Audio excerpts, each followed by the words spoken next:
You'll have to open a museum soon. Yeah, my whole sort of reason for living, this is what I want to do in the future, is get some sort of premises and open a museum so that other people can come and have a laugh or remember.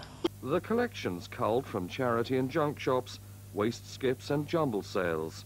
There's even a large collection of old virgin toilet rolls. Stella Mitchell's obsessive hobby can be viewed by the public strictly by appointment only.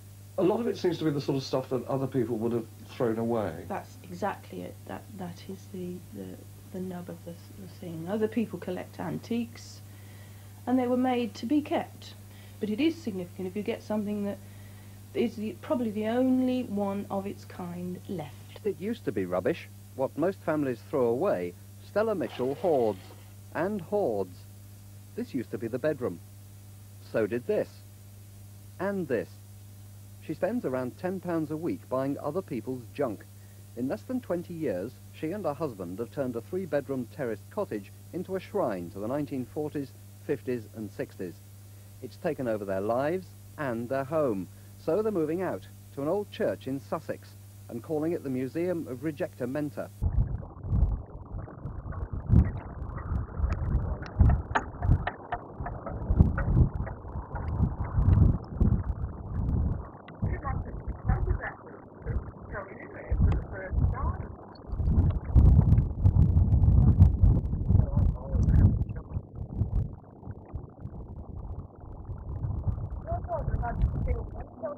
Well, shall I go and get my camera and take a still?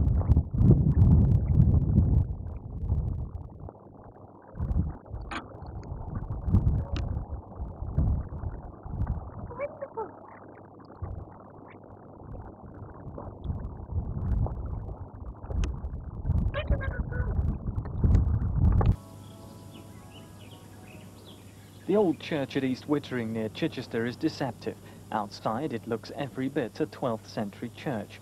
Inside it's full to overflowing with the 20th century. In fact, 20th century junk. Piles of things we, our mums and our mum's mum threw away. It's all been rescued from jumble sales, flea markets and charity shops by fine arts graduate Stella Mitchell. She spent every spare moment scavenging for 20 years and admits it's been an obsession. It's a way of life. A lot of times it's been the decision between buying something wonderful from a jumble sale charity shop, between that and a loaf of bread, and we've quite often gone without the loaf of bread, I must admit. It looks like a normal church, doesn't it? I mean, there's churchyard and gravestones, but there's something about it that's not quite right, something a little bit strange here. It's almost as though we're having a dip into the past.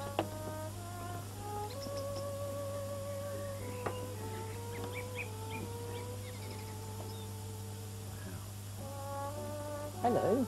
Hello. You're the lady I just saw walking around the corner in black and white. Yes. But you're not the vicar, are No. you? No, I'm not the Are vicar. you? Is this? Do you mind us coming in? This is yours. Not at all, no. It's not a church, is it? It's not a it church looks like anymore. a church. It looks like a church from the outside. But And are you're the owner? Mm-hmm. And is it all right to walk around? This is all your collection. Yes, yes, yes. I've been collecting for about 23 years. And it's all the sort of things that people have thrown away over the course of the century.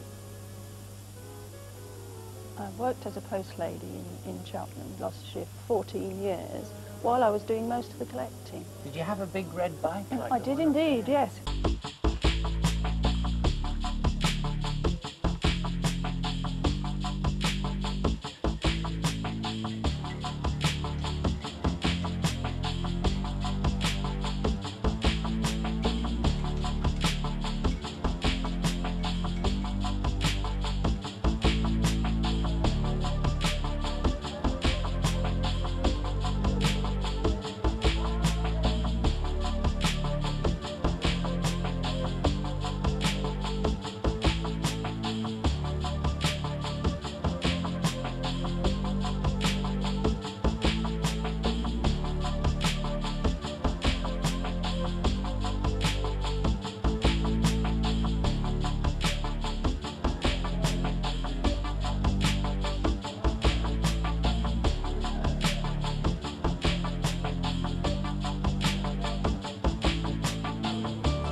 are off to the land of lost Kent, which is also known as the National Museum of Popular Culture.